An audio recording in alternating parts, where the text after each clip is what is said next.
Bengal state university 6 semester মাইনরের স্টুডেন্টদের জন্য আজকে আমি এই ভিডিওতে বেশ কিছু সাজেস্টিভ কোয়েশ্চেন 2026-এর জন্য তুলে ধরছি। তো তোমাদের যে সিলেবাসটা আছে সেই সিলেবাসটা অনেকটা বড়, তো অত বড় সিলেবাস আমি আলোচনা না করে এখান থেকে বেশ কিছু সিলেক্টেড কোয়েশ্চেন তোমাদের সঙ্গে তুলে ধরছি। তোমাদের ইউনিট 1-এ পড়তে হবে 20 শতকের নাটকের ইতিহাস পাঠ। এর আন্ডারে তোমরা পড়বে বাংলার 20 শতকের নাটকের মধ্যে বাংলা নাটকে দ্বিজেন্দ্রলাল রায়, রবীন্দ্রনাথ ঠাকুর, ক্ষীরোদপ্রসাদ বিদ্যাবিনোদ, বিজন ভট্টাচার্য, তুলসী লাহিড়ী, বাদল সরকার, উৎপল দত্ত, শম্ভু মিত্র।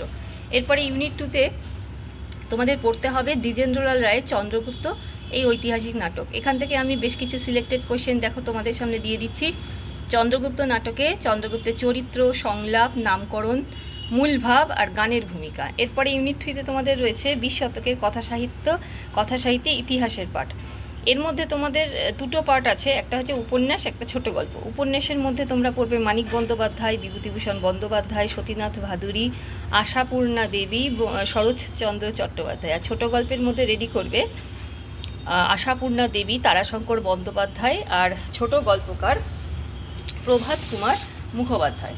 আচ্ছা, এরপরে তোমাদের রয়েছে ইউনিট 4। ইউনিট 4-এ তোমাদের রয়েছে 20 শতকের কথা সাহিত্য পাঠ, যার মধ্যে রবীন্দ্রনাথের ছোট গল্প রয়েছে পণ রক্ষা, স্ত্রীর পত্র, তোতা কাহিনী, বলাই। তো এর মধ্যে দিয়ে দেখে নাও পণ রক্ষা থেকে ছোট গল্পের নামকরণের সার্থকতা, কিংবা কোয়েশ্চেনটা এভাবে আসতে পারে যে ছোট গল্প হিসেবে পণ রক্ষা গল্পটি কতখানি সার্থক হয়ে উঠেছে। মৃণালের স্ত্রীর পত্র গল্পে মৃণালের কণ্ঠে প্রতিবাদ বা স্বামীর প্রতি মৃণালের অভিযোগ, বা রবীন্দ্রনাথ কীভাবে এখানে নারী স্বাধীনতার কথা তুলে ধরেছেন। তোতা কাহিনী গল্পে রয়েছে রবীন্দ্রনাথ ঠাকুর যে প্রচলিত শিক্ষা ব্যবস্থার প্রতি যে সমালোচনা করেছেন সেইটা বা নামকরণটাও আসতে পারে।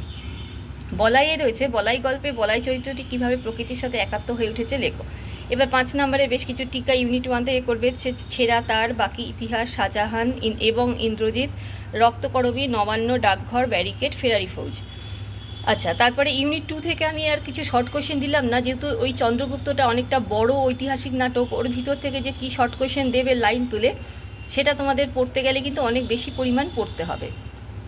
তো তার পরিবর্তে তোমরা করবে কি, যে ওইটা বাদ দিয়ে ইউনিট 2টা বাদ দিয়ে বাদবাকি ইউনিটগুলো রেডি করবে, তার মধ্যে দিয়ে যে কোনো দুটো কিন্তু পরীক্ষার সময় লিখতে পারবে। তো যাই হোক, ইউনিট 3 থেকে পড়বে হচ্ছে উপন্যাস আর ছোটো গল্প মিলিয়ে জাগরি, পদ্মা নদীর মাঝি, দেবদাস, পথের পাঁচালী, পথের দাবি, ঘরে বাইরে। এবার ইউনিট 4 থেকে তোমার এই যে ছোট গল্পগুলো তোমাদেরকে বললাম রবীন্দ্রনাথ ঠাকুরের, তার মধ্যে দিয়ে কিন্তু লাইন তুলে তুলে কোয়েশ্চেন আসতে পারে। যেমন আমি উদাহরণ হিসেবে দুটো কোয়েশ্চেন দেখিয়ে দিয়েছি, যে রাজা বলিলেন পাখিটাকে আনো দেখি, এটা তোতা কাহিনী থেকে লাইন তোলা হয়েছে, পাখিটির করুণ অবস্থা বর্ণনা করো প্রসঙ্গসহ।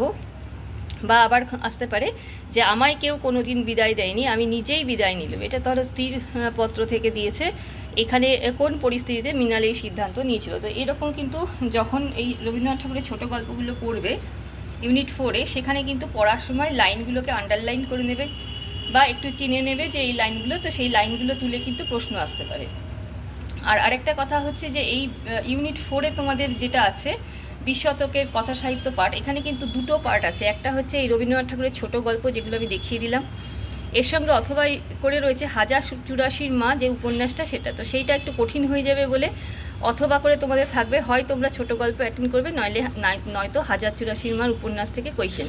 তো আমার মনে হয় তোমাদের এই ছোটো গল্পগুলো লেখাটাই অনেক তুলনামূলক সহজ হবে, তাই জন্য আমি 1084 মা থেকে কোনো কোয়েশ্চেন আর দিলাম না, এই ছোটো গল্পগুলো দিলাম, এগুলো মন দিয়ে পড়ো।